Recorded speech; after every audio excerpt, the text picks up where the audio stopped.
एक 6 साल के बच्चे को गणित पढ़ाने वाली एक शिक्षिका ने पूछा, अगर मैं आपको एक सेब और एक सेब और एक सेब दूं तो आपके पास आपके बैग में कितने सेब होंगे? कुछ पल के भीतर ही लड़के ने आत्मविश्वास से उत्तर दिया, 4। शिक्षिका एक सही उत्तर 3 की अपेक्षा कर रही थी। उत्तर सुनकर हताश हो गई। हो सकता है कि बच्चे ने ठीक नहीं सुना हो। उसने फिर अपना प्रश्न दोहराया, ध्यान से सुनो बेटा, यह बहुत सरल है। अगर मैं आपको एक सेब और एक सेब और एक सेब दूं तो आपके पास आपके बैग में कितने सेब होंगे? क्योंकि छात्र ने पुनः प्रयास किया, उसने अपनी उंगलियों पर फिर से गणना की। इस बार झिझकते हुए उसने उत्तर दिया, 4। शिक्षिका के चेहरे पर निराशा छा गई। शिक्षिका को याद आया कि लड़के को स्ट्रॉबेरी बहुत पसंद है। अतिरंजित उत्साह और टिमटिमाती आंखों से इस बार उसने पुनः पूछा, बेटा, अगर मैं आपको एक स्ट्रॉबेरी और एक स्ट्रॉबेरी और एक स्ट्रॉबेरी देती हूं तो आपके पास आपके बैग में कितनी होंगी?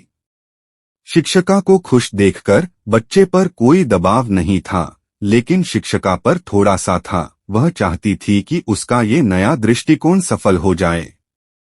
एक संकोच भरी मुस्कान के साथ बच्चे ने उत्तर दिया, 3।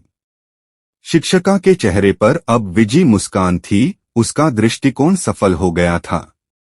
मन ही मन वह खुद को बधाई देना चाहती थी, लेकिन एक आखिरी बात रह गई थी। एक बार फिर उसने बच्चे से पूछा, अब अगर मैं तुम्हें एक सेब और एक सेब और एक और सेब दूं तो तुम्हारे पास तुम्हारे बैग में कितने होंगे? बच्चे ने तुरंत जवाब दिया, 4।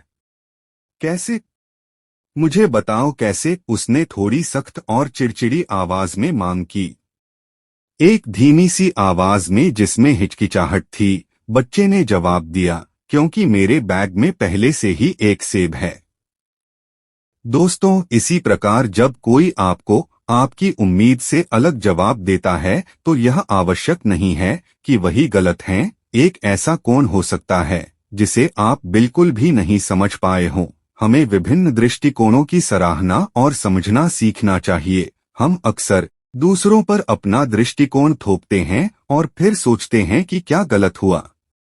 अगली बार जब कोई आपको आपसे अलग दृष्टिकोण दे तो बैठकर धीरे से पूछें, क्या आप मुझे इसे पुनः समझाने का प्रयत्न कर सकते हैं? फिर उसे पूरा सुनें, उसको उसके दृष्टिकोण से समझने का प्रयास करें।